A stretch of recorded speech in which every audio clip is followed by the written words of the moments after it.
Good afternoon, everybody. Thanks for coming to our hopefully many annual uh, webinars related to rural students and small town students. Tonight we have, or this afternoon, we have Dr. Saba Ali, is a professor in counseling psychology and the Associate Dean for Research in the College of Education here at the University of Iowa. She has expertise in workforce and career development processes for K-12 students.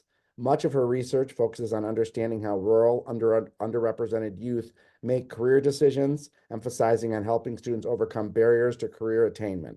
She has coordinated and evaluated the effectiveness of two successful career education programs in K-12 schools. Dr. Ali, along with Dr. Foley Nickpon, has two HRSA workforce development training grants to recruit, retain, and provide career guidance for trainees focused on child psychology and wishing to serve kids in Iowa. Thank you, Dr. Ali, for being here, and we're going to turn it over to hear your expertise. Thank you so much, Randy. I appreciate it. It's really wonderful to be here with you all and to talk about the importance of teachers in career development. I'm going to probably start, let's see, hopefully this will work. Oh, there we go. I was just going to start actually and kind of enough of a presentation to hopefully get a conversation going. A little bit about my background, what we know about teachers and career development, especially of rural students, and then any discussion and questions. I wanted to say that studying sort of the rural career development of students is really near and dear to my heart, and working with rural schools in particular, because I grew up in rural West Virginia. So if you can see the map there, that little town called Beckley is the town I grew up in, a small coal mining town. The picture on the other side of the screen is the New River, which is the second oldest river in the world, which flows through very, very near to where my hometown is. West Virginia, as many of you may know, is a very economically poor state. It is the only state that is located completely in the Appalachian Mountains, so very rural. My hometown is actually on top of a mountain. It's really kind of funny when you take off from you look down and you're like, I did not realize I was that high up. So it was a really interesting place to grow up, and it really fueled my passion and interest in especially issues related to rural career development and especially rural students. So I have spent most of my career actually researching rural students' career development, trying to understand specifically their career decision-making and the factors that actually influence career decision-making, and the importance of relationships in that career decision-making, and especially the importance of educator relationships to students. Especially, rural schools are so important to rural communities. They are often the center of the community. They're the main employer for the community. They are the community center. They serve so many functions. And so those relationships to the career development of K through 12 students are really key and really important. And that's something that's been very eye-opening for me as I've done my research. I've developed partnerships with rural schools. So the Future in Iowa Career Education Program, known as FICE, was the first career intervention that I worked with Muscatine, West Liberty, and Columbus Junction school districts.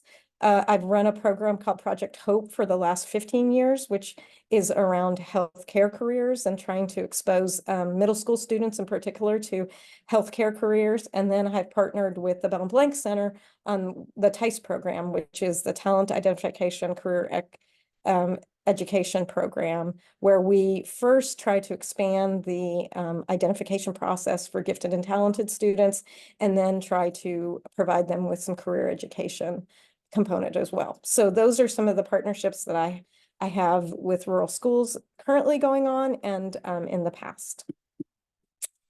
I will say that I started, my dissertation project was actually on rural Appalachian students, given my experience growing up. So one of the things that, as I started to understand that there was a field of career development where people were actually trying to understand how people made career decisions, I started to think about my experience growing up and how influential the school system was on the different career paths for students in the area in which I was living. So we actually got 3 different kinds of diplomas, and in our high school graduation, you were listed by the type of diploma that you got. So there was kind of you weren't formally tracked into these areas, but obviously there was a way to kind of guide students towards different pathways. So you could get a general education diploma, which typically led directly to employment after high school, a vocational tech diploma, which was more of a certification kind of diploma where you could go and be an electrician in the coal mines or different kinds of jobs that it led to those kinds of jobs. And then, of course, the college prep diploma, which is what I got, that, sets most students up for going to a 4-year college after a graduation. What we noticed, what I did for my dissertation was try to understand what factors led to students kind of in those tracks. Now, by the time I did my dissertation, there were not these different diplomas did not exist. So the school system had gotten rid of those in Southern West Virginia. However, these were still kind of the pathways that students were sort of choosing after high school. And so what I tried to understand is what would lead students to choose those different pathways. And what we found out is that there were certainly things like socioeconomic status, kind of what we call the socio-cognitive variables, which means students' confidence, their beliefs in themselves. But one of the things that really emerged as one of the most important predictors of what students were going to do were how much teacher support they felt. So strong teacher support showed strong relations to career outcomes, and more important than peer, parent, or sibling relationships, because I looked at those as well. From the literature, then I started to kind of look into teacher support as a variable that actually would predict some different kinds of career aspirations or career constructs later on in life. And what we find is that teacher support is really important, especially for students living in rural areas, for career commitment, career opportunities. There was a study done with Mexican-American girls, and teacher support highly predicted career opportunities for Mexican-American girls' confidence in their science ability. And what we know is teacher influence is actually more important on career development than parents or career aspirations than parents are by 12th grade. Teachers are more likely to spend time engaged in interaction related to career planning or general career conversations with students. And a lot of that happens really informally, where teachers are really especially in rural communities, like I said before, the folks that have the information about careers, they're role models too. They spend time with students having sometimes these informal conversations that lead to this development of interests for students in particular types of careers. They tell students what they're good at. They give students lots of feedback, those kinds of things. So that's what we've been able to see actually also bear out in the literature, even though we probably know that anecdotally as well. Like I said before, rural schools are the centers of the community, and teachers become the main source of career information for a lot of students in these schools.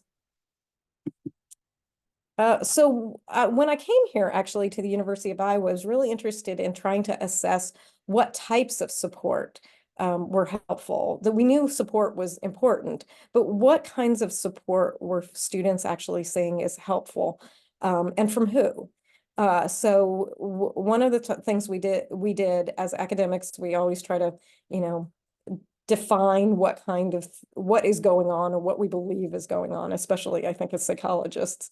We try to kind of capture, sort of some of those processes and things that are going on that are not necessarily like overt or behavior like we completely understand. So we tried to see what type of support was really important for students. And so we tried to define kind of what it is that the kinds of things that might be happening between teachers and students that was really helpful to students. And so the definitions we came up with were cognitive guidance, so kind of helping students formulate a plan. So thinking through, reasoning, all of those kinds of things that teachers often do, and school personnel in general, I should say, school counselors as well, in pursuit of their post-secondary plan. So those conversations or those ways that teachers are helping students think about what's next. The role modeling, so providing students with this representation of behaviors, thoughts, emotions that can enhance one's success in post-secondary pursuits. Support for overcoming barriers, which I think is a huge one. So helping students sort of manage their frustrations when things are not going well, thinking about alternatives to what they might, be considering for their futures. And really helping them to think about ways that they can persevere when they are frustrated or when they're having troubles. The involvement with school and home from significant others. So this idea that a lot of the time schools are the places that are interacting with people at home to kind of support kids. And so that's a crucial element of support. So having those interactions and those relationships. And then, of course, providing information and resources. So really passing along knowledge, helping students understand what's out there, what ways to, apply for maybe jobs or apply for college, those kinds of things. And so when we did this research, what we found is that we were looking for students. We actually surveyed a group of high school students, and we asked them, who is it that you see as the main sources of support for your career development? And the majority of them, as you can see, were identified teachers. And then next would be school counselors. Some folks identified coaches, administrative assistants, and then other folks in the school district as well.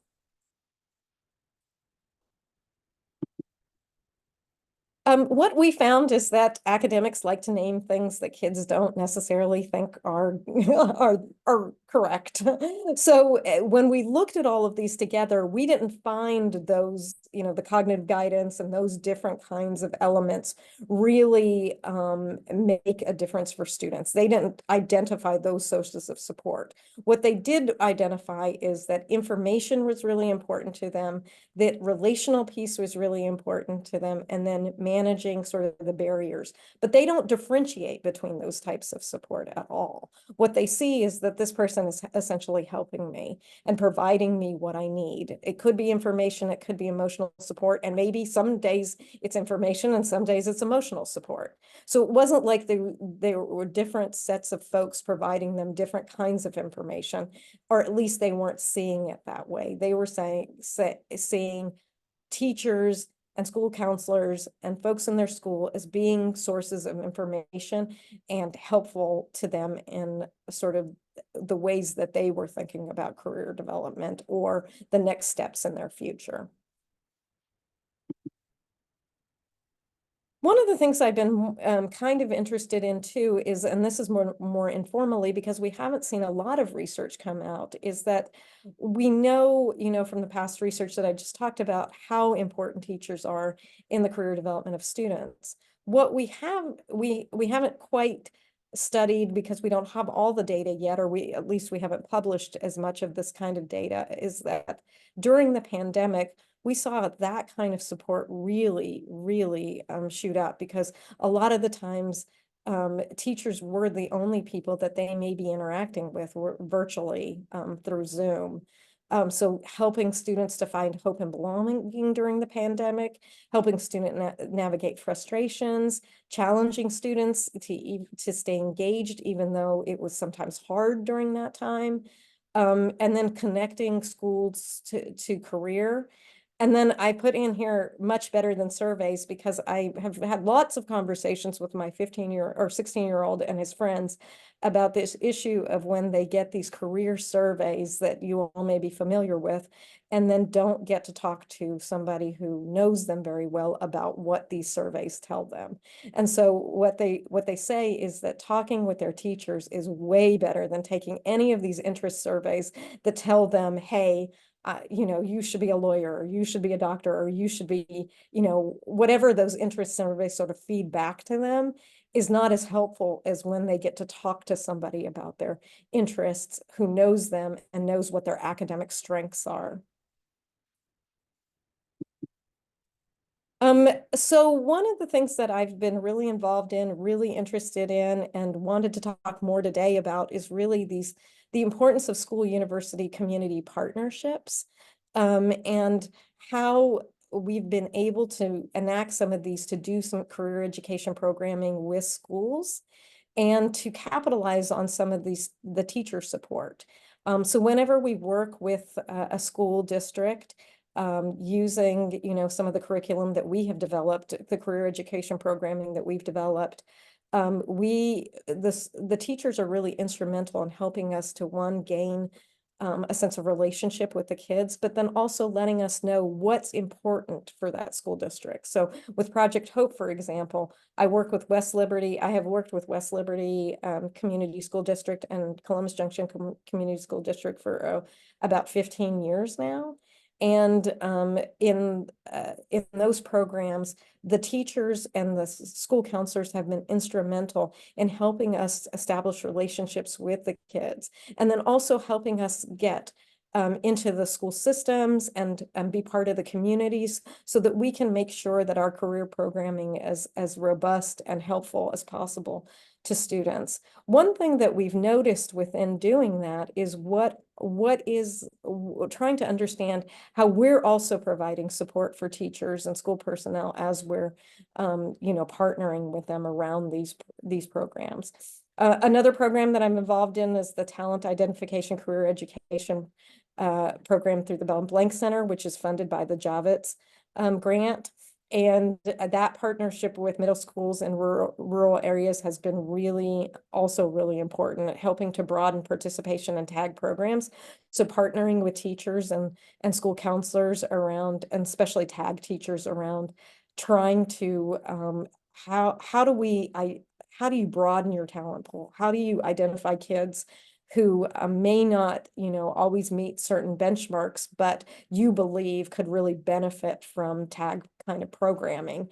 And that has been really an eye-opening process for me as somebody who does not know a whole lot about the talented and gifted programming, and how crucial teachers have been in that. So that's been really eye-opening to see how we can broaden participation in those programs and then connect students in those programs to curriculum to help them connect their strengths and interests to specific careers that they may be interested in. And so that's something that I've been working on with Megan Foley-Nickpon, Susan Asseline at the Bell and Blank Center, and has been really a fun experience to talk with teachers and educators about how we do that, how we broaden the talent pool, and then how we offer them career education programming. And then how we improve the career education programming based on the feedback from teachers and from students as well. Some of the tools that we've used in that process have actually been kind of fun career activities. We've done what we call a Holland party, which I can talk more about, career games, barriers bingo, peer strengths exercises. These are some of the careers tools that we use to help students identify their interests, their strengths, and some of the barriers they may experience, and then kind of talk to them about how to overcome those.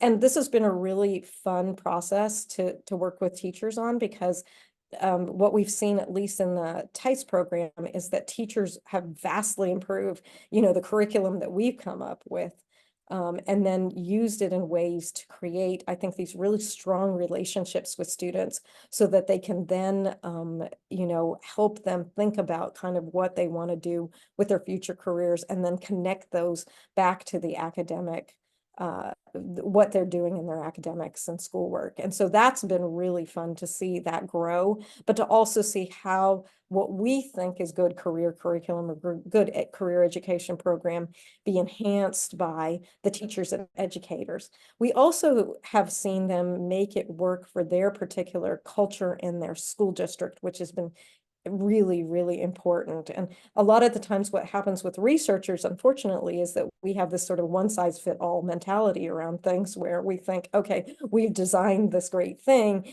and now it's going to work in universally in every school. But what we've seen is that the importance of the ways that teachers who know their school districts, who know their kids, and who know the culture of the particular schools and communities, tailor these career activities to those schools and make them culturally consistent for students. And I think that that's been really, we have had some wonderful teachers who have really made this program work a lot better because of their ability to take the tools that we give them and then make them much more streamlined and much more effective in their own classrooms. So those are just some of the things that I wanted to talk about today, again, with the idea that really teachers and educators are so important in the career development of students. And then I thought we could maybe do some question and discussion.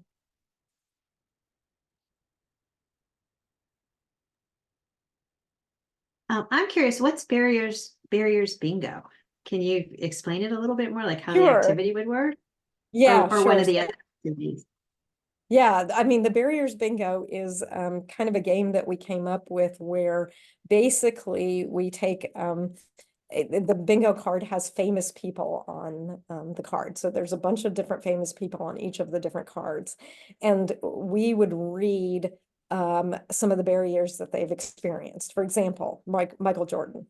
Michael Jordan had got cut essentially from the varsity team his freshman year of high school, and then went and practiced and did all of these things to obviously get better and go on to be the greatest basketball player we've ever known, although he's being rivaled, I think, right now by some current local talent. But so we would read, like, something about the person, and then on the bingo card, they would have to identify the person. Now, what the teachers did, what we saw they did, is they took this to another level, where after the barriers bingo, somebody wins the bingo, calls out bingo, they would start discussions with the students about, did you know that? What did you think about that? What do you think about, Michael Jordan overcoming barriers, or, somebody maybe even more local, like Norman Borlaug, for example. So we would take some of the obstacles that that famous person would experience, and then they would have further discussions about that. And there was a teacher in Muscatine who just really, she did such a beautiful job of making it a discussion point for the students, and then them relating it to their own lives. Like, what are some barriers in your life? How would you overcome them? What kinds of things do you think you could do? What resources do you have to help you overcome them? So it would generate a conversation, but it would do so in a way that's not, like, okay, what do you think your barriers are? Which obviously we know would not necessarily work with kids, but kind of engaging them in that way and then engaging them in discussion. Mhm. Yeah, that sounds fun. And I like the idea that it's a fun activity too, right? That brings the students right into it, makes it very engaging for them. Mhm. And that's what I've always loved about career development, and is that all of these things can be really, really fun. And at the same time, they're learning hopefully something about themselves and the world of work, which is really the point. And then trying to make a connection between those two things, which is the whole point of any good career education program, is that they learn something about their own interests, their own supports, their own barriers, and then information about the world of work, and then they put that information together. Mhm. What about for people who are watching this video?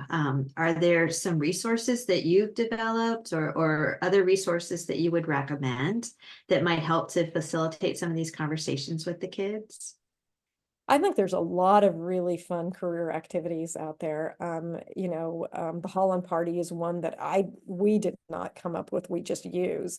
And that's one where they identify their interests by kind of going to 6 different stations and trying out different things. And then they're able to kind of match that to what we call a Holland Code, which is an interest, which kind of tells them about their interests and then matches them to environments and careers that may be of interest to them.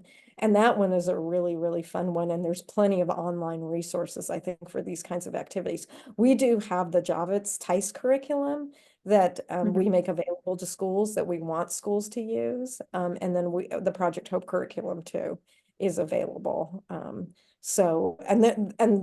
There's plenty of others out there. I know I have a colleague in Tennessee who has a curriculum for high school students that was funded by the NIH SEPA program, that she does similar kinds of things, but different and more tailored to that population. We So, also, I'm sorry, go ahead. well, I was just going to ask about, more specifically, you've given some names of things. So for the Javits TICE curriculum, is that on the Bell and Blank Center website, or how would people access I think that? I do not know if it's on the website. That's a very good question. I'm not sure. I know because it's a federally funded project, we have to make it publicly available and we want to. So I think that you could probably reach out to Megan Foley-Nickpon or me, and be able to get that curriculum. But I think Megan has it as well. Okay, well, I could just suggest maybe people just want to email IOAPA@bellandblank.org and just send a message to our email address, and then we can make sure we get that to people. Yeah, absolutely. Yeah, that's great. That's great. Yeah, I know teachers are always looking for resources, and that they sound like great ones. Well, and one of the things that I love about that Javas program is that we were also trying to provide a lot of support for teachers as they were doing it. So as they had questions or, had great ideas, we were hopefully providing that resource and support from us. But even better were when we convened the teachers together, they would get ideas from each other about how each of them did it in the classroom and try this and try this. And that's where we probably learned the most, is when the teachers got together and they're like, I did it this way in my classroom, or I did it this way in my classroom. And that was really just exciting to hear because they took it and made it their own and made it fit for their communities. Yeah, that's awesome. What about just thinking about specifically gifted students or, kids who are really good at academics? Is there kind of a special direction you would recommend that teachers take in terms of helping them to think about careers? And, I grew up in a rural area too, and I think there's a special concern, I guess, about kind of sending our best and brightest out of the rural community. So how can we kind of work with that concern? Are there things that we can do to encourage students to also come back to their rural communities? Yeah. Because a lot of them feel very tied to it, right? That's home, that's family. I want to give back to my community. So how does that kind of tie in with career development or career conversations?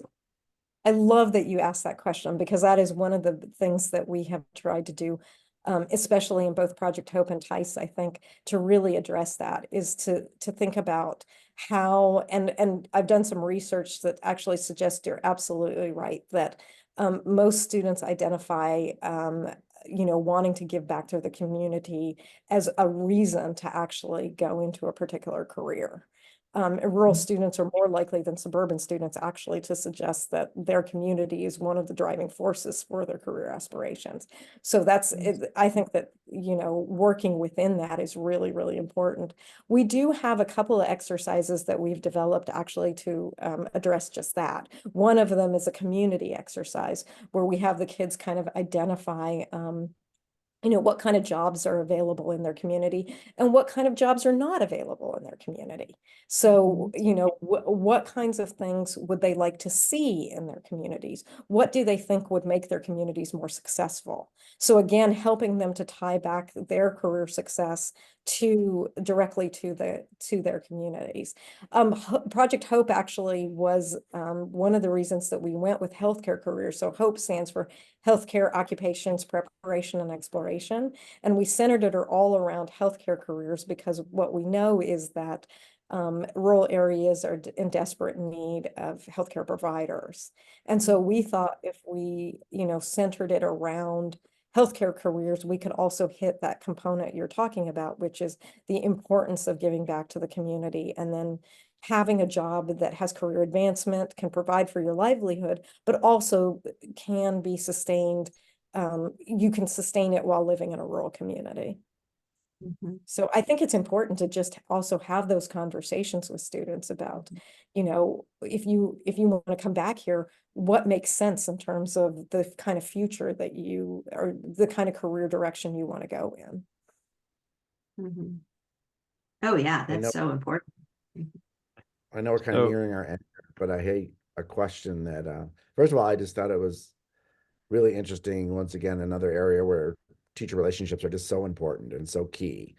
And when you were showing the slides about the influences, I was in my head expecting, just from what I know from underrepresentation literature, that the peer influence was going to be really, really strong. And then that was not the case in your research. And I just know from other things that I've studied before in terms of underrepresentation, particularly in gifted and talented programs, that the phenomenon of like acting white, that certain populations shy away from achieving hard while at school, and the power of the peer influence. And it seemed like it was different, obviously, in your research. And did you have any thoughts on why that might be? It's a really, really good question. I wonder though if it may be that they're reporting anonymously on a survey. So is it possible that what they're reporting, like what they do in the classroom, which, obviously